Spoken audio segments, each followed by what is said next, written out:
Welcome to Collecting My Childhood. Today I will be showcasing Pokemon Keshi Gashapon. These Keshi figures have a small circular hole in the bottom that allowed them to be used as ornamental pencil toppers. Keshi is short for Keshigomu, which is Japanese for eraser. This style of toy became popular in the 1980s thanks to Kinnikuman, also known as muscle in the West. The primary reason Keshi became a cultural phenomenon is that most Japanese schools have strict rules against bringing toys to class, but because they were technically erasers, kids could argue that they were necessary school supplies. While they were made of a rubber-like material, they were designed as collectible minifigures rather than functional erasers. They would usually just smudge the lead and ruin the paper if you actually tried to use them to erase pencil marks.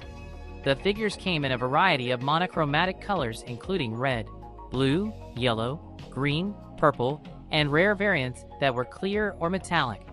The material is firm rubber. Unlike modern plastic figures, they have a distinct squishy but solid feel. These are the very first Pokemon toys that could be acquired from Gashapon machines. They were released by Bandai in 1996 shortly after the launch of the Pokemon Red and Green Game Boy games in October. These toys were unique because they were designed purely based on the original game sprites. The sprites in the original Red and Green games were often chunky or slightly off-modeled compared to the modern art we know today. The early Keshi figures reflected that. These were among the first pieces of Pokemon merchandise ever created.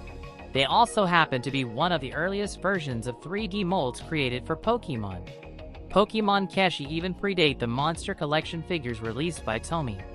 I love the high-quality hard plastic Tomy figures because they have much more detail and are beautifully painted. I especially love the look of the original Gen 1 Pokemon that were modeled after Ken Sugimori's watercolor concept art. In the late 90s, manufacturing wasn't as automated as it is today. Many of the old Tomy figures involved a significant amount of hand painting for the details. Because the paint was often applied in layers over the PVC, it created a depth and slight texture that resembles paint on paper rather than the smooth, factory-injected plastic of modern toys. The early figures were made of soft PVC and finished with a semi-gloss coat. Modern figures usually have a matte finish, which kills that depth and makes the colors look flat. I'm sorry to be talking so much about the Tomy figures, but I do believe that they are one of the big reasons why people don't recall the Keshi Eraser series. The Tomy Monster Collection, better known as Moncall in Japan, is the longest-running and most iconic Pokemon figure line in history. While the Keshi Erasers were some of the first Gashapon Pokemon toys, the Tomy figures became the gold standard for high-quality retail collectibles and were released globally. The original Keshi figures were never officially exported to the US or Europe. The Japanese Keshi were made of a soft, matte eraser rubber, while the international versions were often made of a harder, shinier PVC plastic that were widely bootlegged in the late 90s. Authentic Keshi go for around $10 to $20. I was fortunate enough to find a Gashapon capsule for Part 3 of the Pokemon Keshi Eraser series on eBay last year that still has the paper insert and unseparated figures. Each capsule came with 3 figures inside and only cost 100 yen. The paper insert has a checklist of all the Pokemon in Part 3 and details for a giveaway campaign. For a chance to win, you could mail in a postcard with answers to their survey.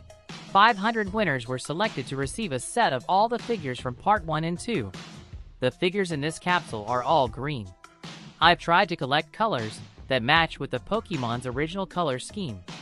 Unfortunately for me, none of these Pokemon are originally green. They each have a tag indicating their typing, name, and HP. That tag fell off of Krabby.